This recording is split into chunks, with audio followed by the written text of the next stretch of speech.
Israel, co-founder of Big Society Capital, and co-founder of Apex Partners.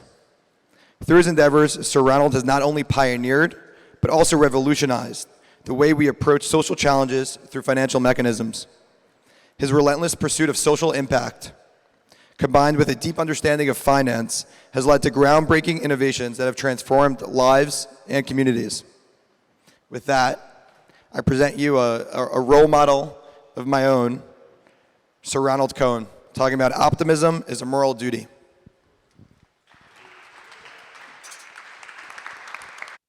So it's a real pleasure to be joining the group remotely. My name is Naomi Krieger-Karmi. I'm a senior vice president at Social Finance Israel, which is an impact investment advisory company co-founded by Sir Ronald Cohen and chaired by him today. And my focus has been around the intersection between innovation and social impact. So it's really a delight to be here exploring some of the groundbreaking ideas that you've brought to the field. So Ronnie, maybe we can start by kind of your giving us your take on the issue of capitalism, which you speak about in your book, and you even go so far as to say capitalism doesn't work. So could you explain to us why you make such a statement, and what do you mean by that? Sure, Naomi. Great pleasure to be here with you. Great pleasure to join you all. Thank you, Grant, for the introduction. I've spent my life backing entrepreneurs, first business ones, and then business and impact ones, and it's a great audience with which to engage in conversation today. So to answer your question, Naomi, undoubtedly capitalism helped us pull billions out of poverty and improve the standard of living of billions more. However, as globalization has followed industrialization, we're beginning to see that the effects of capitalism are very threatening. We see it in climate. We see it in the social and economic gaps that are being created through employment practices. And we've reached the point today where just optimizing risk and return, just going out to make as much money as we can, simply doesn't work. And capitalism is being changed. It's being transformed, partly by a generation of entrepreneurs like all of you, to optimize risk, return, and impact. To optimize, in other words, profit and improvement in lives and the planet. And it turns out to be a better business model in terms of making money. So doing good and doing well at the same time is actually today the efficient investment frontier. It's better than just optimizing risk and return. And so we see capitalism beginning to change in this direction. When I chaired the G8 Social Impact Investment Task Force in 2013 and 14, ESG investing was at 13 trillion. Today, it's at over $40 trillion. Impact investment proper, which differs from ESG in that it measures the impact created, it shares the same intention as ESG to create profit and impact, was a zero. Today, it's a $2.25 trillion business. We're beginning to see companies like Tesla, and for all the idiosyncrasies of Elon Musk, he is the first entrepreneur to have optimized risk, return, and impact to build a $1 trillion company. Because had Tesla not brought environmental impact into its product through the reduction of emissions, it would not have attracted its first customers, its first talent, and its first investors. And because it's been successful, it's changed the whole of the automobile industry. And so we see capitalism reaching a breaking point where the planet's existence is threatened, where social divisions are roiling our democracies, and we begin to see an evolution of capitalism, or a revolution, the way I see it, which is transforming it to maintain the power of markets and of capital, but to provide guidelines for businesses to operate within. And the way we described it in the G8 task force was the invisible heart of markets. You're all familiar with the invisible hand of markets of Adam Smith. Well, the invisible heart of markets is now beginning to guide their invisible hand, and that's the future.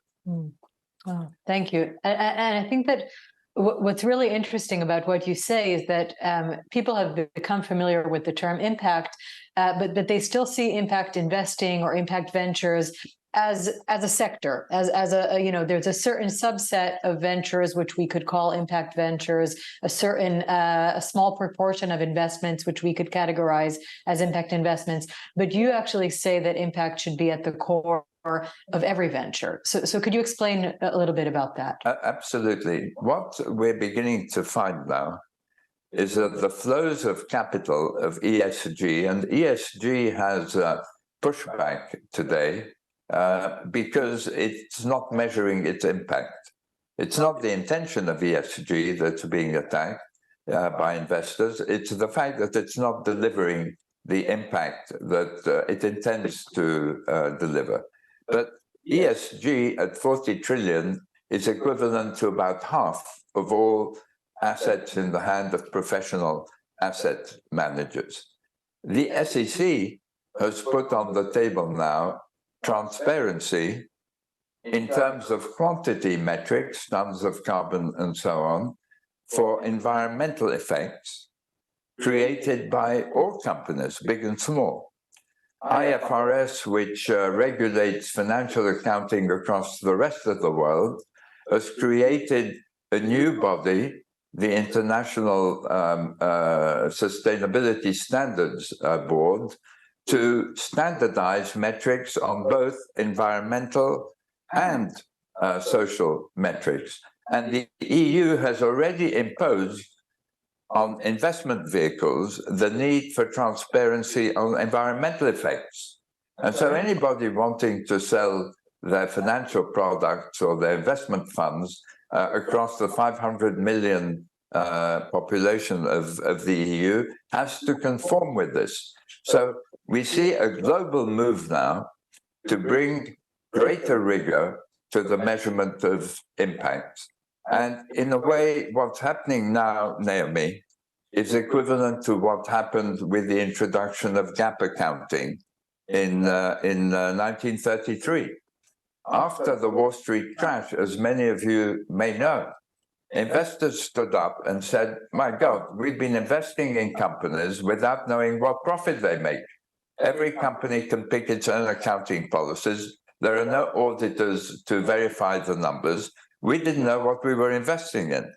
Well, only 4 years after the crash, the Roosevelt administration introduced gap accounting and the use of auditors, and famously created the SEC the year later.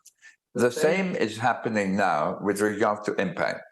Investors are saying, we're investing in companies that we want to make profits and deliver impact. And we've no idea what impact they're creating. And so I predict, Naomi, that within the next couple of years, we will see on Bloomberg terminals and on the terminals of other data providers monetized impact data that enables us to compare the profits and the impacts of companies, to calculate how much they're going to have to invest in order to fix their environmental issues, their employment practices, and so on. And it already started to affect the values of companies. We will see that happening with much more rigorous information at much greater scale within the next couple of years. We're not talking of the distant future. And when that happens, those businesses that ignore the arrival of impact are going to be hit just as those that ignored the arrival of technology were hit. When I started off as a venture capitalist at the age of 26 to create what became Apex Partners, there were some people who thought that the microchip might change the computer industry only. And that persisted for quite a long time. In a similar way, today, you have some people saying impact is only going to change a few industries, but it isn't. The models you guys are going to be developing and implementing to achieve the greatest growth and the greatest profits are going to be models with impact at their core, because that's how you're going to attract the talent and the consumers and the investors and the highest valuations. So capitalism is changing because capitalism is driven by capital. It's the investment community that we are all part of that is driving this change now. And regulators are keeping up with the demands of investors, basically. Right. So that's an excellent segue to ask kind of what the entrepreneurs in the audience should be taking away from this. So an entrepreneur listening to you and saying, how do I bring this into my thinking and into my business? Can you offer some framework that they can use in incorporating impact? Let's take the field of education. When we were talking about bricks and mortar schools to educate people, huge investment was required up front, and we required students to pay fees to service the finance that was used to create these buildings. Today, if you want to create an educational company, and I've invested in one through my family office, you can develop a business model that says you get your education free and you pay out of your earnings when you've got into a job that justifies your paying for it. Similarly, if you look at a software in the public transport area, in the old days, if you had a company like Optibus, which is an Israeli company I've invested in, which provides software to manage fleets better, you would have looked to its growth and profits, right? Today, what Optibus is measuring isn't just its growth and profits, it's measuring the commuter time, it's measuring the carbon emissions, it's fitting the size of vehicle to the demand at different times of day, it's measuring the number of hours that the drivers work, the number of accidents that are caused. And that becomes the dashboard of an impact firm. Now, that gives Optibus a major competitive advantage in comparison with its competitors, because its clients are under pressure also to have better employment practices, reduced emissions, and so on and so forth. And so in every single sector, if you start off by measuring the existing impacts and realizing that there are terrible negative impacts arising from the business models, entrepreneurs like all of us in this conversation today have the opportunity to develop new disruptive models that are going to be the Microsofts and the Apples of the last wave of the tech revolution. And what's interesting about this change in capitalism is that it's being driven by three unstoppable forces. The first force, Naomi, is this change in values, which started about 15 years ago, when young people no longer wanted to buy the products of companies that create harm. And that became a threat for the revenues and the growth of companies, and investors realized that, and that's how ESG started. Today, you can begin to see in financial markets sustainability-linked bonds and loans, where the rate of interest the company pays falls if the company achieves certain preset environmental or social targets. It's a $1.25 trillion market today. We've never had that in financial markets today. So massive change in values, which has changed the nature of our financial markets. The second is the leaps in technology, which you're all focused on. AI, artificial intelligence, virtual reality, augmented reality. enable us to deliver impacts globally in ways that humanity could never contemplate previously. Take the example of the school I mentioned. You could have a lesson today taught on a customized basis to 1 million people simultaneously across the whole world, right? So the convergence of this change in values and leaps in technology is meeting a third force, which is the one I mentioned just now, which is the force of transparency, accounting transparency, audited accounting transparency on the impacts created by companies. And when you put those three forces together, you realize we're on the way to impact economies. Impact investment is driving the behavior of companies to deliver impacts as well as profits. And the companies that are best at optimizing the creation of profit and impact will have the highest valuation. And that's what is going to change our whole economies, the way we do business and the way we invest.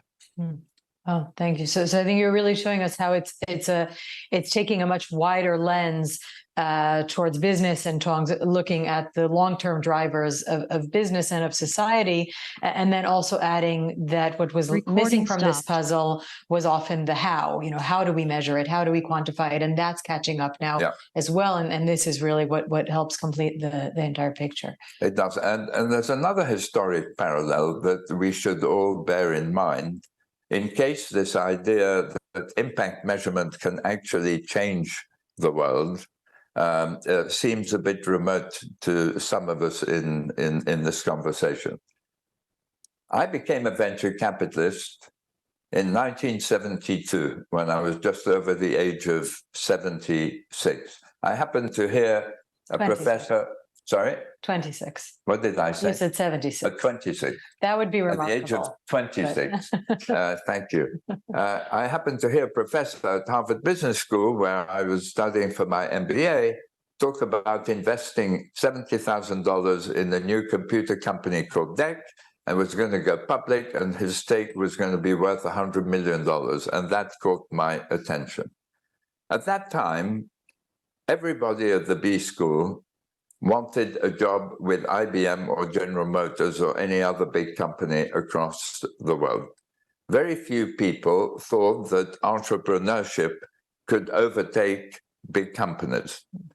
And yet, what we saw was the confluence of entrepreneurship and technology and the arrival of a new model for investment, the venture capital industry, changing the world. But what made that possible was the measurement of risk, which none of us were aware of at the time. In the 50s at the University of Chicago, professors began to look at the issue of risk. And they said, well, risk is there every time we make an investment decision, Naomi, as we know, but we've never tried to measure it. Why don't we look backwards and see how volatile a stock or a bond is, and use that as a measure of the risk involved? The measurement of risk brought with it two hugely powerful new concepts which changed the world. One was the concept of risk-adjusted returns. If you invest in something really risky, but the returns are outsized, maybe it's worth investing in it. And the second was the concept of portfolio diversification. If you invest in risky asset classes like venture capital, private equity, hedge funds, real estate, then it may be that if you put a portion of your assets, because of the outsized returns they can deliver, you deliver a better return for your whole portfolio. And so the measurement of risk changed portfolios across the world. It opened the door to funding the tech revolution, which many of us are benefiting from and have benefited from, and also the door to globalization, because investment in emerging markets was viewed as very risky. And today, we have the same situation with regard to impact. When we begin to measure impact, we begin to say to investors, look, the best way to deliver the greatest value for your company is to have the right combination of financial return and impact. So you better start looking at the impact of your companies. That's why you see companies moving, or investors rather, portfolios, moving out of the coal industry, worrying about moving out of the fossil fuel industry. And the same is going to happen industry by industry. And it's not just going to be environmental impact, it's going to be social impacts too. Investors will gravitate to the investments that can deliver the best financial return by optimizing risk, return, and impact. And so there's a lesson for each of you in the audience today. If you're thinking of creating a new venture after the couple or more that you have successfully exited before, then go where your passion is. Pick the issue that concerns you most about the world, the way that you, each of you, can contribute to improving lives of our environment, and construct a business model that has impact at its core. The more impact you deliver, the more profit you deliver. And you will see that you will open the door to another opportunity in your career to create something that can grow faster and deliver more profit than a just profit company. And you will contribute meaningfully to improving our world, because this impact revolution, like the tech revolution before it, is riding on a new wave of tech, and it is going to be driving the effects of this revolution in the whole of this century and beyond. Thank you. We have a few questions that were sent in by the participants in advance, and I think that what you've touched on now, and you've given us a few kind of clues throughout what you've said to your own personal journey, but that was one of the issues that people were interested to hear about kind of your path. Were there particular moments that were a pivotal moment for you, where you realized that this was the right mission to focus on? So when I got to the age of 53 in 1998, I said to my partners at Apex, I got into this business because I thought I could contribute to improving the lives of people by creating jobs. The UK at that time, when I started out, in 72, had 3 million people unemployed. Venture capital was a way of creating jobs. But what I see is that we, the venture capital industry, have actually contributed to the widening of social and economic gaps. Sure, we've enabled all of us in this conversation today to make significant money from being successful in business. And we've enriched lots of people around us who worked in our companies and beyond. And most of us, I would guess, come from nothing. I was a refugee from Egypt. I came at the age of 11 to Britain, not speaking English. Many of you have similar stories. Most entrepreneurs start from nothing. So in that sense, we did achieve some social improvement, but these gaps bothered me. And I said, I'm going to leave at the age of 60. I'm going to create a constitution for the firm. I'm going to hand over my shares at an attractive price for the firm. And you guys are going to go and build as big a company as you can. And today, Apex manages $75 billion. And I'm going to devote my life, the rest of my life, to two issues: social issues and the Middle East conflict, which is raging around us as I speak to you from Tel Aviv. And I have devoted the last 20 years to doing both those things. That pivotal moment came from realizing Recording stopped. that the way capitalism was operating, I'm expressing it as I would express it today, was creating social gaps. In 2002, at the 30th anniversary of APAX, I made a speech where I said, if we don't deal with the issues of poverty and those who left behind as prosperity advances, a curtain of fire will come to separate rich from poor. And so that light bulb Recording in moment, progress. if you like, connected with a call I received from the Treasury in 2000, the British Treasury, saying, will you look at the issue of poverty? And as I focused on that, I realized that you can't link social issues like poverty and everything that arises as a result of poverty just by government spending and philanthropy. You need to bring investment to social entrepreneurs. We would call them impact entrepreneurs today. By the way, they can use business models or they can use non-profit models. But we need to bring investment to them to enable them to access capital in the way those who want to make money, simply want to make money, have been able to, or had been able to thus far. Thank you. And I think that we really see that today, that so many social initiatives need to reach a much greater scale. And the only way to do that is by using those financing tools from other areas. Another question that we received, and I thought it was interesting because the question was, how do you make sure that your messages are relevant to the younger generation? And I read that and I thought, well, actually, how do you make sure your messages are relevant to the older generation? Because Right. I think the younger generation gets your messages almost intuitively. But could you talk a little bit about that, about how these messages fall on different ears, different Sure. generations? Sure. In the same way that when I was 26 and there were young entrepreneurs without business plans wanting to overtake IBM, young people understood the potential of the tech revolution way before older people did.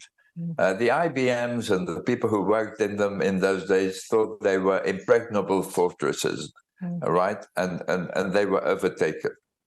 The same is happening now. This whole thing started with young people. They influenced their parents. They're going to have a huge transfer of wealth. We're all aware of it. It's in the papers all the time over the next few years.